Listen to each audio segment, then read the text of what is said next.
to Buckets. My name's Matt Moore. I'm the senior NBA writer for the Action Network, joined by my colleagues, professional bettor Raheem Palmer, and an NBA futures analyst, Brandon Anderson. This is the big picture. Every week we go through the biggest storylines in the NBA, get you caught up on all the news, betting angles as it relates to all that news, and everything that you need to know to bet the NBA week by week, including the biggest spots and trends across the league, as well as the best futures plays. Want to let you know that everything we talk about today is available in the award-winning Action Network app. It is phenomenal.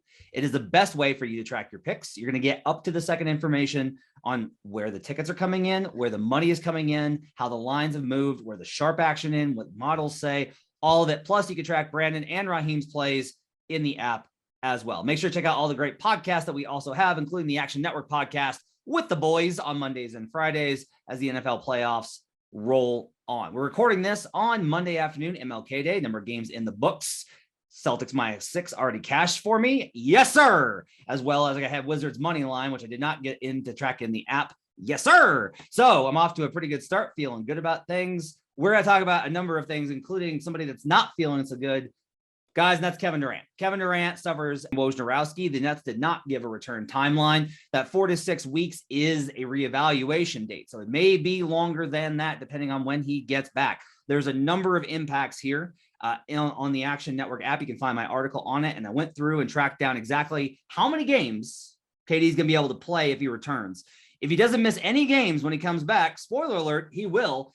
If he misses only 4 weeks, he'll still have 63 games to play.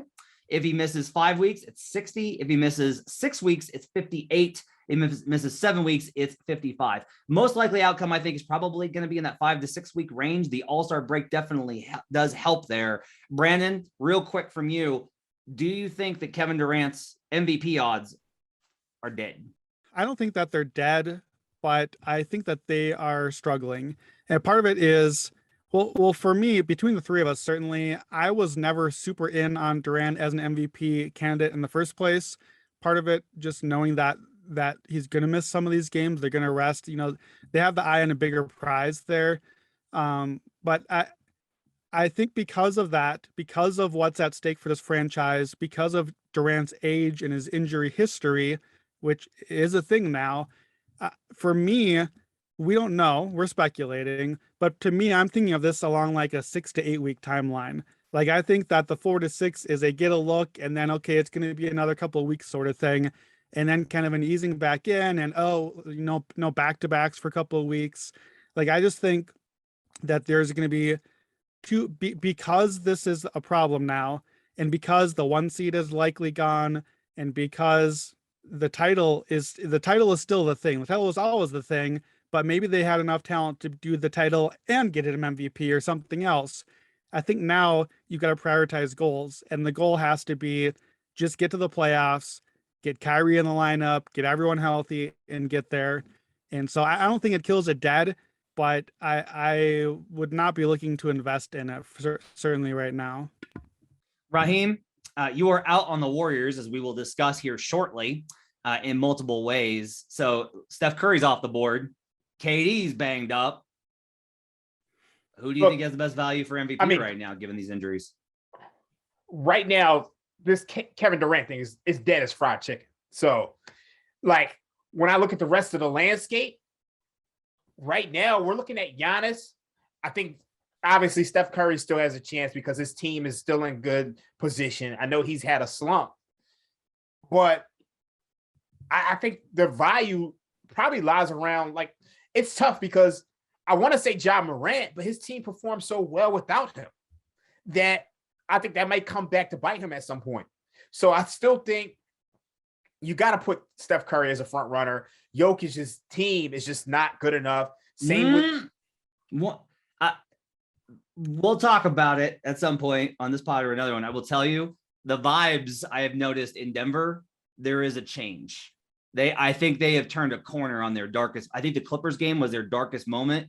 Pay attention to how this week's goes. They're in the middle of a 6-game homestand. They won the first 2, trounced the Lakers on Saturday night, lost the Jazz on a back-to-back in a game that probably they could have won if they weren't on a back-to-back.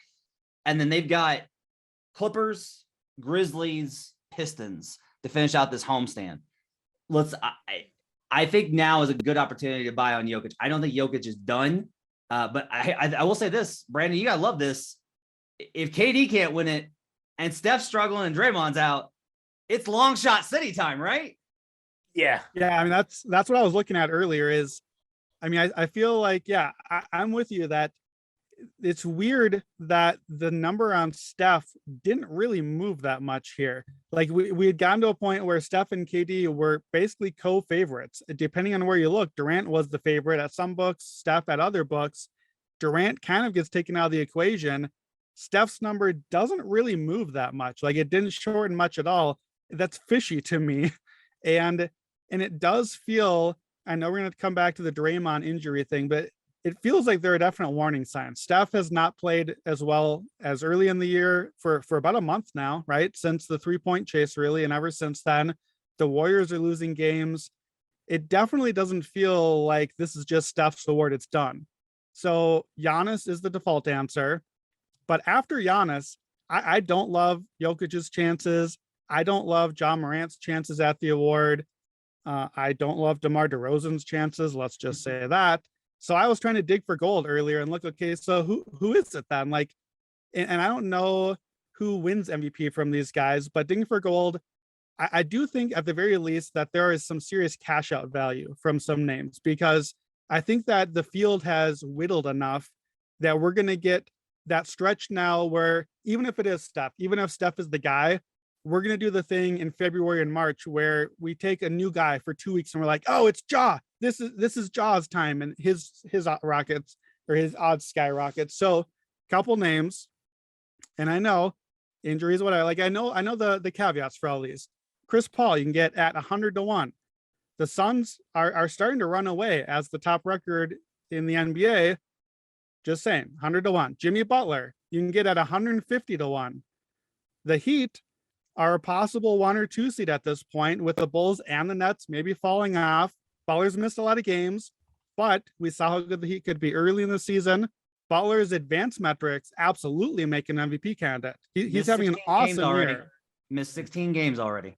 I understand that obvious caveat. That's why he's 150-1, but 150 is way too long. For the Heat are tied right now at this moment. The Heat have the same number of wins as every other team at the top of the East, even without all those guys. So there's totally a path to the East 1 seed at this point. And Butler's numbers have been that good to be an MVP. LeBron is 40-1. LeBron always gets to break all the rules. So if LeBron just keeps scoring 34 a game or whatever he's been during the stretch, and the Lakers get up to a 3, 4, 5 seed range, we'll throw out the rules and LeBron might have a shot at it. Luka Doncic is 60-1. Luka was the favorite coming into the season. I know we're going to talk about the Mavs and how hot they've been. I don't know who the name is here, but I feel like among these names, a couple of these guys are going to have a moment. They're going to have that 2-week stretch where they, at least if the season ended at that moment, are on your ballot. And if they get to that on the ballot spot, there's value somewhere here. I just don't know where it's at yet. Look, I just think when it comes to Jimmy Butler, he's missed so much time. Yeah. He had performed so well without him. I just don't think he is going to snatch any narrative.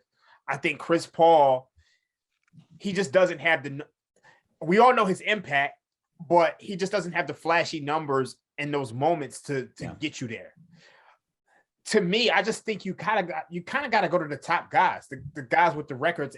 Like, to me, I think John Morant is probably the best value on the board right now, just based on. So, like, here's the problem. Do you think the Grizzlies are going to continue at the pace that they have been on, given their success versus teams over 500, which you've heard me talk about like a million times? Like, Memphis has to be a regression candidate. Yeah. We're buying him high. This road trip coming up. Like, they have a tough road trip this week. We're buying him high. If you want to get him, in that first month, okay. I think he probably picks up a couple of third place votes. I don't think he gets there. We got to move on, but I do want to say this. Look, the Philadelphia 76ers are 3 games back of the Nets in the loss column. The Philadelphia 76ers beat the bad teams. It doesn't matter what they do versus the good teams. They're not going to play enough of them. Embiid gets up for those bad team games. Like, I'm sorry, this is true. He loves beating up scrubs. That man loves beating up scrubs. And then every time that he's in a national TV, oh, no, gotta rest tonight. I'm not feeling it. No. Just, oh, it's too much. So he's going to beat up and have his numbers be great. If the Sixers wind up winning that division and Jokic does not get his team up, I think Joel right now is at pretty good value. Yeah, I was going to say that, but you guys are going to kill me on it because I literally have on our docket to talk about the Sixers to miss the playoffs at 16-1, but Joel Embiid to win MVP is also 16-1. So let me ask it that way. What's more likely right now? Joel Embiid winning the MVP, presumably as a 1 or 2 seed, winning the division, or the Sixers are only 2 wins back right now. They're also only 2 wins ahead of the play-in race. They're only 4 wins, I think, ahead of being out of the play-in race. It's very congested now. So I wouldn't mind entirely grabbing both of those positions. And if Embiid stays healthy, you got a real shot at MVP. We know he's a candidate. He's absolutely good enough if he's healthy. And if he's healthy, they're going to get the wins. If he's not healthy, maybe they crater and miss the playoffs. What do you think about playing both ends? I think you just got to look at who they've been since they got back to normal, like after the COVID stuff. Like they had a janky start to the season. It was weird. Got in and out, COVID, random stuff. And like they have just kind of stabilized. And if you look at over like this past stretch when they're actually in position, it's been fine. So for me, I can't go with you on missing the playoffs. I don't mind it because you're basically all you're betting here is like, is Joel Embiid going to suffer a major injury? Yeah, that's it. Yeah. And sure, I think it's a risk. He had torn meniscus last year. But I guess for whatever reason, I don't feel comfortable betting on it to happen because it's like, yes, this is going to occur, but it has to occur at the time frame that you think it's going to, like, it's got to happen soon enough that he doesn't, like, what if he hurts it? What if he gets hurt like in late March? He probably might still win. Right. Like, yeah. So it gets complicated. Want to wrap up here on tip off. Let's go and talk about the other major injury, which is Draymond Green. So the Warriors did an evaluation. Green had calf tightness, kept him out of Clay's return game, and with a wild story for bettors, which you can find on Action Network. Kept him out last couple of games. Warriors did an evaluation of him, did some imaging. Turns out that tightness is related to his back. He's got a disc issue. And so now there's this idea that he's going to be reevaluated in 2 weeks. Very important again. Reevaluated is not return. Now, Draymond could miss 2 weeks and then be like, hey, you know what? Cleared up. Situation alleviated itself. Because the Warriors, I will say this, the Warriors health and training staff is very careful. They are very careful. They are hyper cautious, and they use a lot of data to track all the information about everything to keep guys healthy. So in 2 weeks, he could be back. It could be 2 weeks, and then they're like, it's going to be another 6. Raheem, you've been chomping at the bit to fade this team anyway. This is like your go-to thing is the Warriors are actually either not that good or not good at all. How does this injury news now move you related to regular season, playoffs, etc.? What's the cap with Draymond's injury? I think in the regular season, you can't play this team against guys with bigs that are dominant. So like Thursday, we liked Giannis Antetokounmpo. We come back the next day, we take the Warriors because we don't think Vucevic could really hurt them that much. So it's just like, I think they're going to be a team that's going to be fine in the short term, but they're not going to be the dominant team that's going to win nightly the way they have been doing for most of this season. And I think for the playoffs, if you don't have Draymond Green, this team is a second round exit, like period. And so it's just like, I'm really concerned about this team. I mean, Draymond is we talked about it last week. He's probably the most important player on this team. So they're in a rough spot.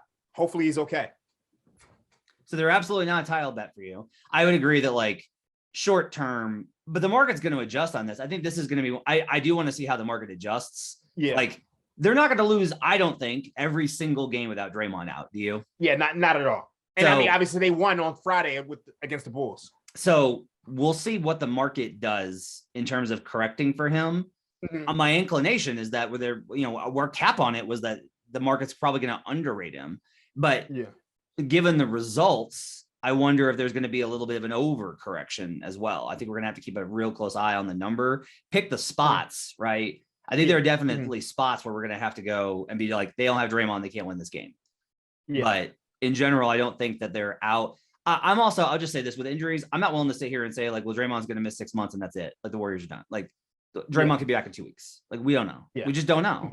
Don't get too excited on betting futures. I don't think. Now I will say, look, if you want to, I bet the Suns on Friday, which had nothing to do with Draymond because that news wasn't out yet. I'm just betting the Suns right now because they're still undervalued in the market. Yeah. Like the Suns are still long. There's 6s and 8s out there for them to win the title. That's nuts. That's crazy. Phoenix is certified. So I can't get there. I'm betting the Suns right now because the market still doesn't reflect how good they are. Unfortunately, I missed my opportunity to hedge all of my Warriors division bets. That hurts badly, but that's where it's at. One more injury and tip off, and that's Zach LaVine's going to miss some time for my Chicago Bulls, not Brandon's. Brandon doesn't get to have the Bulls as much as he's crapped on them. He doesn't have the Bulls or the Wolves, neither one. They're going to miss. So LaVine's going to miss time. They get shellacked by Golden State. I want to use this as a branching point when we go to big picture, right? First topic on big picture is the Bulls defense has been sliding. Raheem, you pointed this out. You were playing that Warriors game. The defense has been sliding. I want to get Brandon's thoughts on the big picture for Chicago, but I do want to point out here. They're right now as we're recording this, they're losing by double digits to Memphis, which I'm not surprised at. I took Memphis as best bet. I had the guide on it. Bad spot, bounce back spot for the Grizzlies. Like you and I were in lockstep on that. But Alex Caruso is now out of protocols and is returning. He's missed this game because he's conditioning. Lonzo Ball missed this game with knee soreness, but he's not out long term. They're going to get Lonzo and Caruso back. I think a lot of the defensive slide has been related to the injuries to those two players. And I think that they can probably they're going to stabilize, I think, a little bit.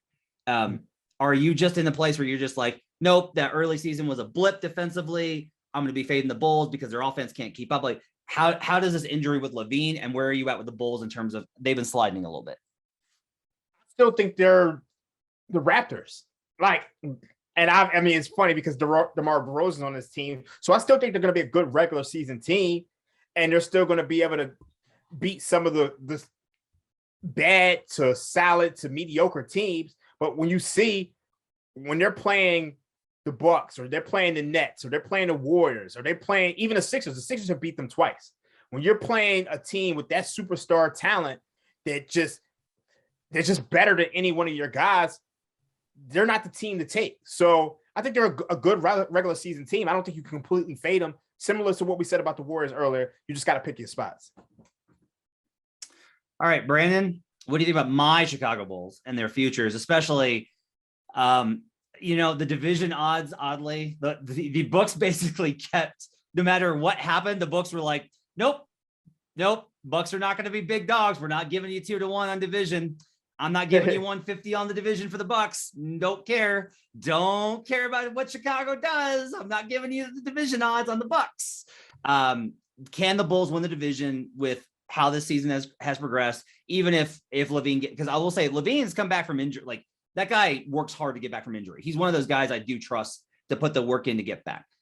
With getting Caruso back, getting Ball back, DeRozan playing the way he has. Can the Bulls hold on and win this division is my first question for you. So I do think it really does matter getting Lonzo and Caruso back. Matt, I'm thinking of the very first week of the season on the Friday happy hour. We bounced through and talked about every single team in our 30 minutes. That was like 60 minutes. And the thing that I saw, the very first Bulls game that we talked about, is just what a difference it looked like on that team with two ball pressure guards and just like getting up in guys' grills and how much, and that was something I did not see coming. Like I underrated the Bulls obviously coming into the year in big part because I just didn't think that they had this level of defense to get to. And I think Caruso and Lonzo are two of the biggest reasons why the defense got there, just because what I underestimated was that ball pressure by the guards. We know that big guys is what drives the defense. That's what gives you defensive value. But the ball pressure can start everything and make all the other guys' jobs a little easier. It's a little easier for Zach and a little easier for DeMar to defend when they're not getting these just easy passes to their guys all the time. So I don't think it's going to be a magic elixir and suddenly the Bulls are just this amazing defense again. I don't know that they ever were this amazing defense, but I think that getting Ball and Caruso back can make them a palatable defense. The answer to can they win the division? I don't know what to expect from the Bucks. I don't know that the Bucks really care a lot about the regular season, so that's a complicating factor with it. Do we have any timeline for LaVine yet, other than just being reevaluated this week? Yeah. LaVine has no structural damage. They revealed no structural damage on the MRI. He's real evaluated next week, so could be back like next week. I wouldn't be surprised if LaVine's back now.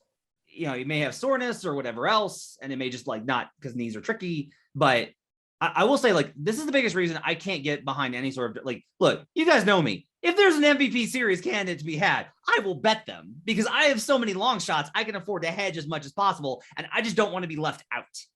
Yeah. I have not bet a single dime on DeMar DeRozan. Not a single dime have I bet on DeRozan. And the reason is look, when you get to the end of this, the voters are going to look at it and go DeRozan's been what a story, just a veteran, and look at the Chicago team. But then they're going to look at the numbers and be crap, Zach LaVine's better than that, everything except shot, points based off of shots per game. That's the only differential. LaVine's more efficient. His advanced metrics are better. LaVine's better. Just is. He's a better player. And that Kyle Lowry and DeRozan all over again. Yeah, and I think DeRozan's, and that I think hurts DeRozan. If they finish with the 1, he'll get votes, but I don't think it'll be enough to take out even the guys that have a 3rd seed. Those guys, I really will tell you guys, I think the whole you got to get a 1 or 2 seed thing is dead. I do. Mm-hmm. In particular because the Jazz and the Suns are 2 teams where you just can't look at those teams and go, they are driven by one singular candidate. You just can't. Yeah. Well, and I think I would say that it maybe is dead for now. I think it's dead during pandemic because I feel like the pandemic and all the injuries and all the missing games and protocols, we just know that all the standings, all the numbers, how many games do you have to play to win MVP, all of it all doesn't matter right now. We're that's why, to me, Raheem, that's why Durant is not dead for MVP. Because he might still get to 58, 60 games, which in any other year, by the way, both you and I look at MVP, you're out. But in this year, I just think there are so many easy exceptions to be had this year because we all know why the exceptions have to happen. One thing I will say though, I think the voters are getting smarter, and I think we have more information.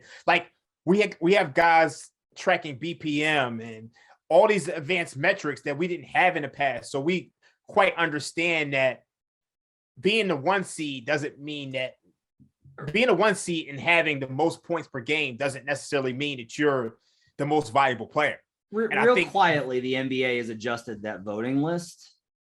Yeah, that's what I was going to say. Not that the voters are getting smarter, but that we're maybe choosing smarter voters. A little bit of that too. Yeah, they've quietly tamped down on some of the louder voices that have more nope, don't care. Nope, I don't care what your numbers say. They're just numbers on a page. I know what my eye sees. Real hoopers know. So let's go on to another team. I got to get Raheem's thoughts on this. Raheem has one of the sharpest caps we've seen this season on Wednesday, it was the Thursday workshop. He was all ahead of it for a Friday pick. He took Mavericks over Grizzlies in that game. Mavericks go out. It's a close game for 3 quarters, and then the Mavericks wind up blowing out the Memphis Grizzlies. Memphis was on a back-to-back. It was a sharp cap. I was on the other side because I do not believe in this Dallas team. I will not believe in this Dallas team. I cannot believe in this Dallas team. Dallas right now, adjusted ratings, they are 5th in adjusted defensive rating at dunksandthrees.com factoring schedule. And they are 19th in offense, which that's exactly what you would expect from this Mavericks team, is for them to be great defensively and terrible offensively. They are 8th overall in adjusted net rating, despite the 19th ranked offense. Raheem, do you think this team is good? Are you going to continue to play them in favorable spots? Do you trust this Mavericks team? I don't trust this Mavericks team because for 2 reasons. They only have 2 playmakers on the entire team, and Luka Doncic and Brunson. That's all they have. And they can't shoot.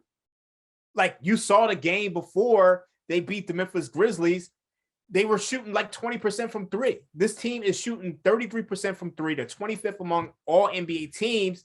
And despite the fact that they're 25th in 3-point shooting, they're 7th in 3-point shooting frequency. They're shooting 39.5%.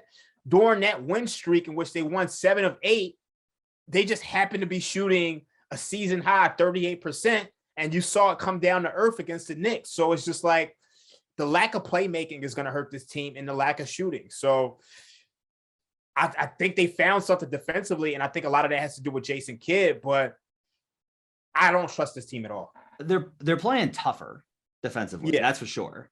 Yeah. They play the Grizzlies again this week in what's a very big game for both teams.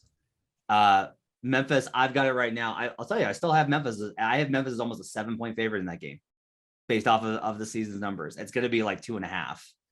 I'm going to be on Memphis again. I think they're better. I just do. The problem with that game is you got to look at their schedule. I mean, they got the Bulls today. Then they're on the road for the Bucks. Then they're on the road for the Nuggets. Then you got the Mavericks. Okay. And then you got the Spurs. So it's just like you kind of got to pick your spots during that road trip, because I think it's a real tough road trip for them. Yeah, I don't know. I like them in spots of adversity. I think one of the things that drove me crazy is how right you were about. They got a big win. I forget who was against last the Warriors. week. Warriors on Tuesday. They beat the Warriors. Then they have to basically scrap out an emotional win versus the Wolves. And then the next night they have a home back-to-back versus the Mavericks. Like, I hated how sharp your cap was on that. I hated it. I was very mad. Brandon, one last thing on the big picture that I want to get to with you is I have some trade intel to kind of share around the league. Trade deadline is 24 days away as we record this. I'm publishing a column tomorrow on Action Network. When you're hearing it, it'll be today. So you can look for that. It's 5 trade maxims for the trade season. It's basically like things to remember. And it's stuff like, the biggest thing here is that people expect teams that are desperate to do the trades and the teams that are good to stand pat. That is often not how it works. Like, the Phoenix Suns are still making calls.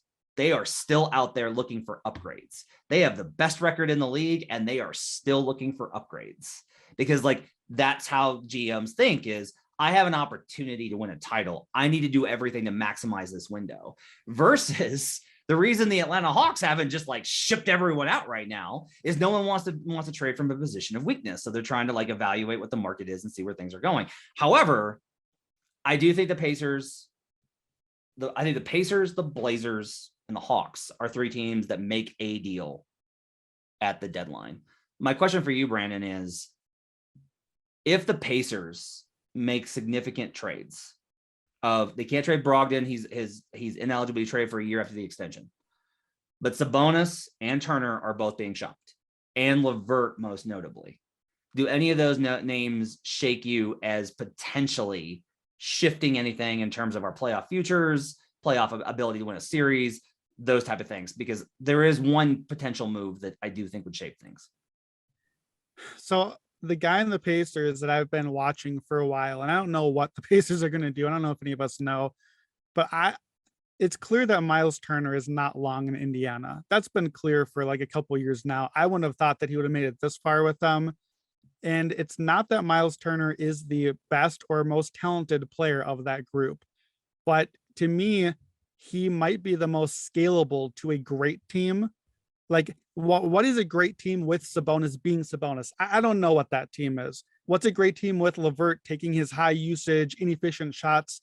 I don't know. I kind of like LeVert coming off the bench.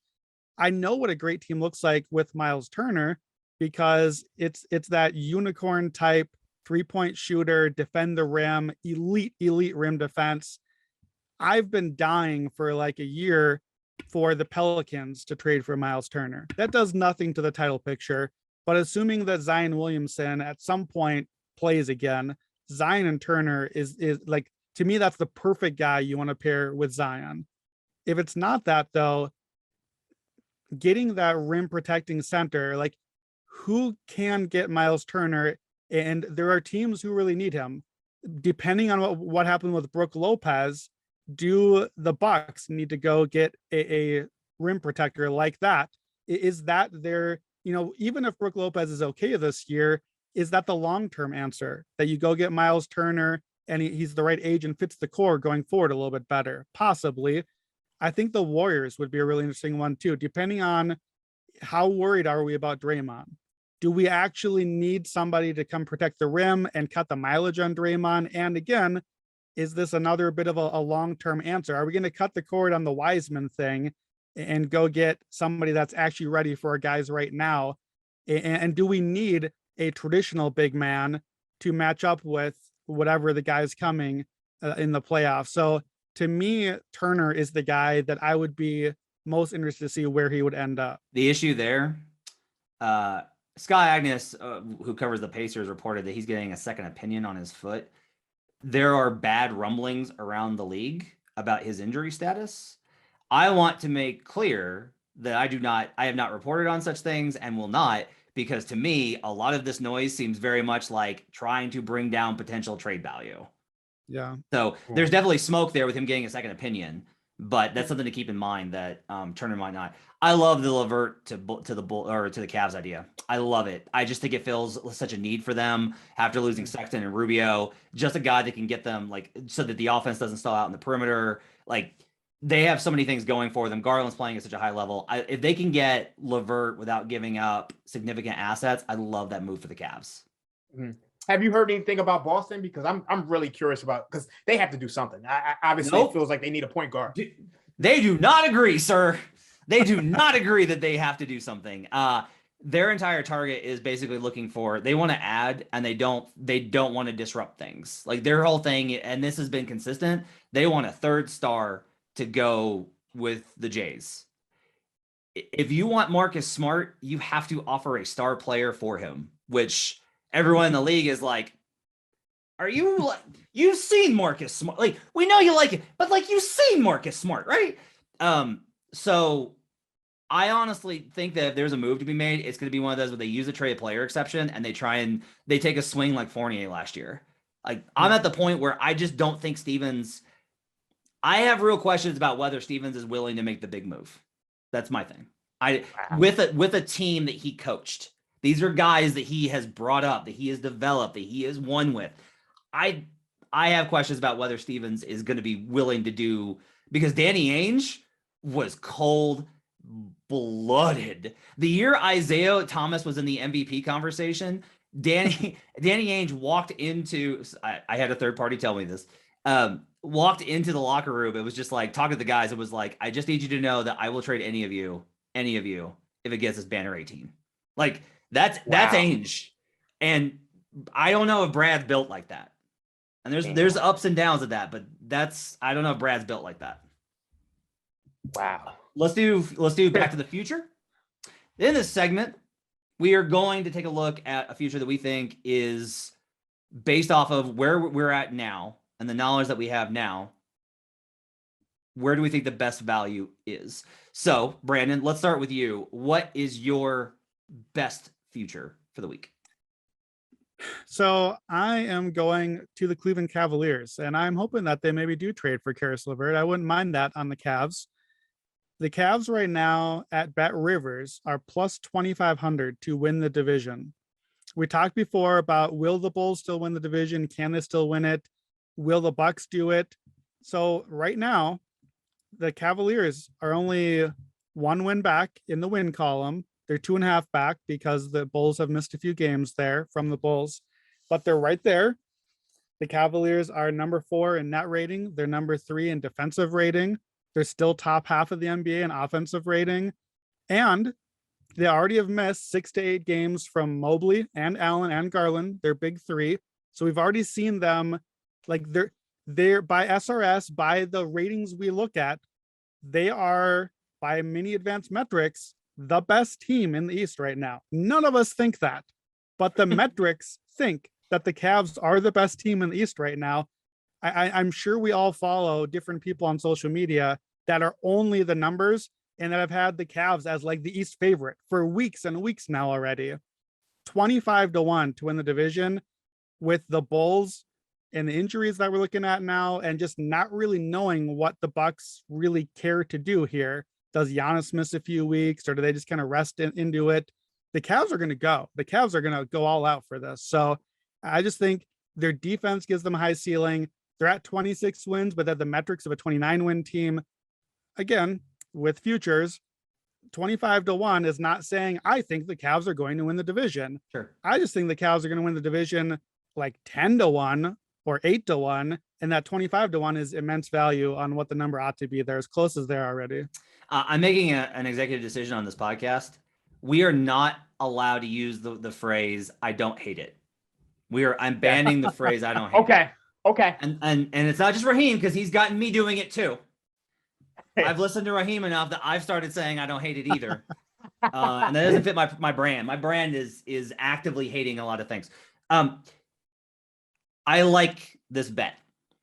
4 back in the loss column from the Bulls. By the way, I will say this, Brandon, the next time that you use wins as a determining factor in the race, I am going to boot you from this Zoom. Never, ever use wins back. It is all about losses. You can gain wins. You can catch up in wins. You can't catch up in losses. That's why we use losses. 4 back in the loss column from the Bulls, tied with the Bucks. No word on Brook Lopez. Drew keeps missing time. They have to be patient with it. The Cavs have real reason. Like, they are currently, as we record this, I am sweating Cavs -3. They actually just won. It's 112-107. Let's go. All right. Hot and located. Let's go.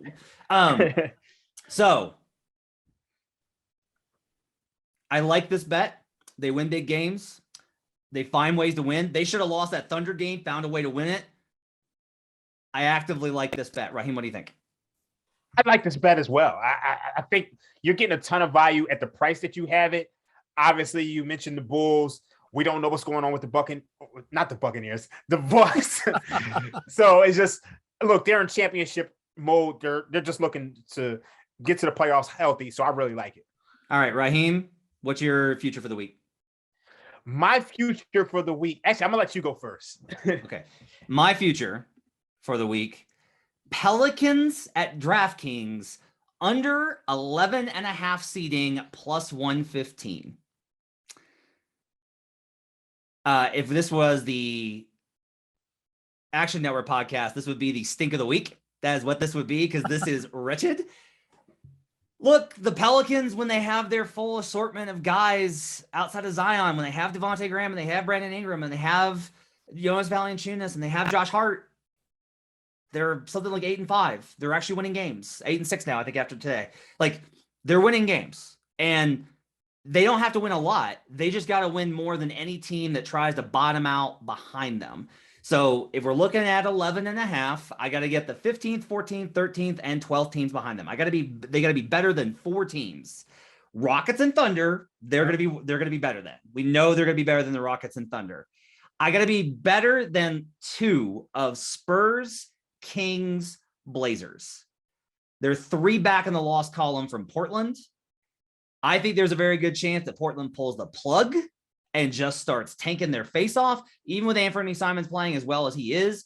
If they keep winning and if they trade CJ when he gets back and Dame shuts it down, Portland will shut down Simons too, because they can't keep winning these games. They will want the pick. So that's 3. And then I got to get one of Kings and Spurs. I think there is a good chance that one of those, or I believe actively that either the Clippers, not the Lakers. I can't get there, but I can get to the idea of the Clippers falling off, just completely falling off because their offense is so bad with PG out. Where the PG may be out for a long time, that impacts things.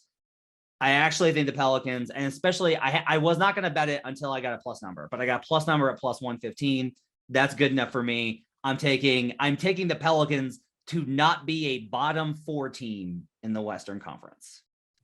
So I like this one, and I could tell that I liked it because I misread when you put it into the sheet, and I thought you were taking the over at first, that they were going to be a bottom 4 team. In my mind, immediately I was like, wait, though, we know they're going to beat out, the Rockets and the Thunder, and immediately it's just like there's so many mediocre teams that just aren't that far from totally bottoming out. Yeah. Like you didn't even mention like the Timberwolves. As good as it looks right now, if Towns gets the injury like usual, my Timberwolves are fine, sir. Your Timberwolves. Hey. I'm just saying, like the Clippers that you mentioned, like there are other teams that can fall out here. If it just was, we've got to beat the Spurs or the Kings, and can the Pelicans do it? That alone, I don't feel great about. But I trust that the Pelicans are going to try. The Pelicans have no reason not to try to get into the play-in game. That has to be the goal at this point. That doesn't necessarily mean that they're going to push Zion to do something dangerous to his body. But we already have the worst scenario for the Pelicans. That's it. This season is the worst scenario so far. And they've already stayed in the mix enough. And I just feel like in this season, in this pandemic, we're going to get a couple more worst case scenarios that haven't happened yet to some of these teams and give you other outs that you're not even seeing yet. So I like it for that reason. Raheem, what's your future for the week? Okay, look, I know that I'm buying the Grizzlies at the highest point, but I'm not sure it's their highest point. I'm taking the Grizzlies plus 1,500 to win the Western Conference. Woo! A lot of it has to do with the fact that, look, Draymond Green, he's hurt. We don't know what's going to happen with him. 2 weeks from now, we could hear that he's out for a month. That changes things. When you look at the Utah Jazz, we've heard about the issues with the Utah Jazz all year. I think you've mentioned some of them. To me, they are not the same team that we've seen previously. And I do think that you're relying on an older Mike Conley. To me, it's just this Grizzlies team challenged them last year. I believe you said earlier on this year on our podcast that the Grizzlies were the 2011 Oklahoma City Thunder. I think that's an accurate statement. And to me, at this number, I think it's only going to get worse. They're 6 in SRS. To me, I think they can challenge and possibly make it to the Western Conference Finals. And I think for that reason, it has some value. Let me look at the number. Wait, let me ask you a question. Matt, this is a question for you. Yeah. We are no longer allowed on this podcast to say, I don't hate it. That's correct. Am I allowed to say, I hate it? Yes. I knew you guys were going to hate it. I hate this pick. I knew you guys were going to hate it. You're buying at the peak value right now. You're like, buy 2 weeks ago or buy 2 weeks from now. This has to be the highest price it is. I'm just thinking through in my head, like multiplying the fractions of what are they like? They're going to be still maybe even a coin flip in the first round, depending on what happens with their seeding, with their matchup. And they're going to be an underdog 2 more times after that. If they were a plus 1,500 to make it to the Western Conference Finals, I can get there. I can get them knocking off one big upset seed. I can't get there doing it twice. And I don't buy the OKC thing at all. I think that is ludicrous. There's one star on this team. There's no Russell Westbrook and James Harden sitting around on this roster. Desmond Bane is not the next James Harden. Jaren Jackson is not the next. How dare you, sir? How dare you, sir? Look, I said last week, I felt like they were one of the best backcourts in the league. And I'll say this. Like, I think Bane, I'm not Rockets Harden. Okay. I think Desmond Bane can be OKC Harden. I think he's that good. I do. I think that's insane. Okay. Well, you would have said that James Harden couldn't be as good as Manu Ginobili back in like 2011. That's the whole point, right? The counter regression, because I am counting on the Grizz regressing. Okay. Which is bad because I have Grizzlies division futures too. And the Mavericks keep winning because damn it. There are seasons where the Knicks are this example and the Grizzlies are not the Knicks. They're better than the Knicks last year, but we kept waiting on the Knicks defense to regress and it never came. And like, that's my question is, what if this is a season where just like everything goes right for Memphis in the regular season and they get there? Now I can't buy the 1,500. Yeah. And the reason I can't buy the 1,500 now, look, implied odds, it's 6.27, Brandon. Is there a better than 6.27% chance that the Grizzlies win the Western Conference with Draymond Green hurt? I don't think so. Like that's, okay. I'm doing the math in my head. I can't get that high. Okay. That's fine. My thing is just, they're going to have to go through one of the Suns and the Jazz, and both those teams execute so high. I think they could beat the Warriors. They match up well with them. It's weird, but even full strength, they match up well with the Warriors. We saw in the play-in last year. We see in the regular season this year. Like Memphis causes because they play chaotic. But when you put Memphis into that environment where it's like, you can't play chaotic, you're going to have to beat us possession by possession with execution. And we're going to execute at an extremely high level on both ends. I don't think they can beat Memphis or the Suns or Utah. You got to remember, Chris Paul is like 37.